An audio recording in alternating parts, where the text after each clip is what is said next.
everyone, I am Almer T. Belenson from BIS IT2A. So today, I will present my peer documentation and reflection on Java AWT projects during our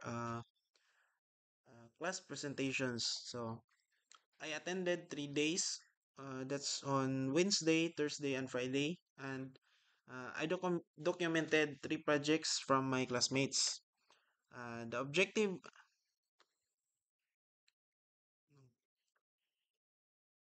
the Next is the objective of this activity is to observe, analyze, and reflect on how my classmates use Java AWT and event-driven programming in their projects. So I will discuss project overviews, AWT components, GUI layouts, event and functionalities, and my reflection for their projects. So the project one. Uh, The first project I documented is the Shanvag fashion sales and management system. So, uh, this is a fashion sales and rental platform. It allows users para mag-browse sa items, magpalit og products or mag-rent for a set duration. So, it demonstrates event-driven programming in an e-commerce setup. So next one is ang screenshot sa ilahang presentations and Java AWT components.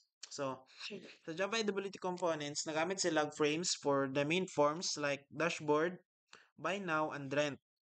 And then sa panels, for product cards and forms. Then sa labels, for titles and prices. Then sa text fields for inputs. And sa choice, drop down for payments, and buttons for actions, and dialogues for confirmations on or feedback messages. And next is ang GUI layout. So sa GUI layout, ang dashboard nagpakita siya products nga naka-grid with buy and rent buttons. Then the buy form collected contact, address, payment choice, and i-calculate ang totals. Then, the rent form, na siya duration, quantity, and notes with automatic total calculation pod. Then, sa event and functionalities is ang nagamit siya action listener. So, action listener is para mag-handle sa iyang navigation and buttons like buy now and rent. Then, nagamit po siya text listeners. So, sa text listeners is mo siya update sa totals in real time. Then sa dialogues is mag-provide og validation, confirmations, and success messages. Then my reflection for this this project is uh, it helped me see how forms and listeners can work together for a shopping system. I learned the importance of modular GUIs and immediate feedback through dialogues. So, day 2 is ang job portal system. So, ang job portal system is for uh, managing users, job posting, and admin profiles with event-driven navigations and filtering. So, ang so mo ni siya ang screenshot sa sa job ito, job portal. So, system ni EJ Mangginimba. So, sa Java AWT components, so nagamit siya frames para sa window and panels sa different layouts. Then, ang card layout sa uh, para mag-switch siya og screens. Then, sa label and text fields para sa forms and buttons for login and navigation. Then, list para sa job postings and dialogues for feedback.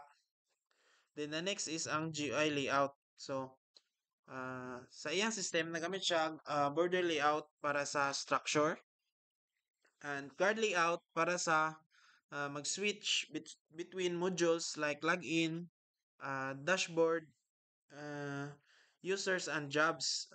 Then sa grid bag layout is para sa forms and flow layout for navigation and job filters. Then uh, for the event and functionalities, uh, action listener handled login, navigation and registration. And item listener is filtered jobs when a type was selected, and a key listener triggered search when enter was pressed. Then for my reflection for this project is I learned how multiple listeners can work together. The use of guard layout made the system more professional and easy to navigate. So,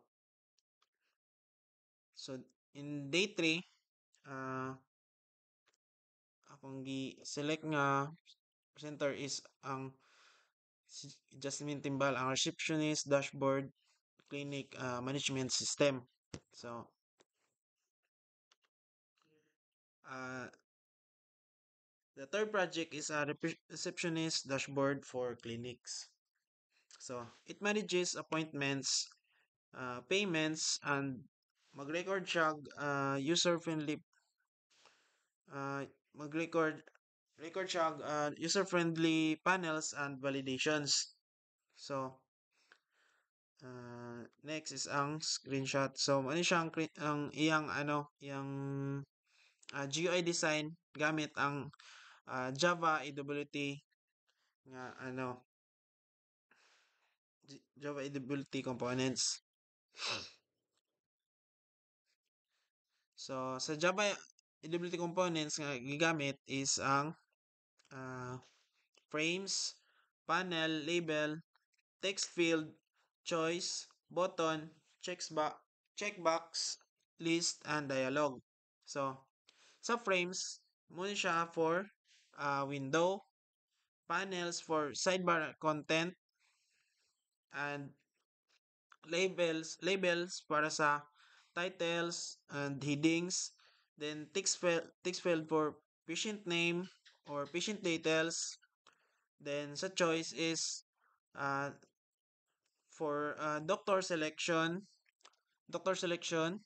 then ang checkbox ay ang boxes for first time patients, then sa list is mag-display for appointments, then next is ang dialogues para sa pop-ups. Then next slide is ang GUI layout. So in the GUI layout, na siya sidebar nga provided sa uh, quick na para mag-provide siya og quick navigation. Then the appointment uh, panel allow input of details. Then the payment panel will record the transactions. Then mag-add siya record panel, then i-display ang list of appointments and payments. Then sa event and functionalities, so nagamit siya action listener, uh, item listener, and key listener. So sa action listener is mo siyang mag-handle navigation and saving. Then the item listener will work with the checkbox, and ang key listener is mag-validate sa numeric inputs for payments. Then dialogues will give instant feedback. So the last is ang reflection ako for this project. So this project showed me how input validation, then feedback dialogues, and color coded design improve usability. So It combined multiple modules in one clean dashboard. And uh, and thank you everyone for watching. So Uh, across the three projects, I observed the consistent use of Java EWT components, layouts, and events listeners. So, each project nag-apply siya og event-driven programming with unique ways, shopping, job management, and clinic records. So, ako na-learn diri is how to use multiple forms, apply layouts effectively, and combine different listeners for a better user experience. Then, these insights will help me improve my own Java editability projects. So, uh, that's all my presentation, and thank you for listening.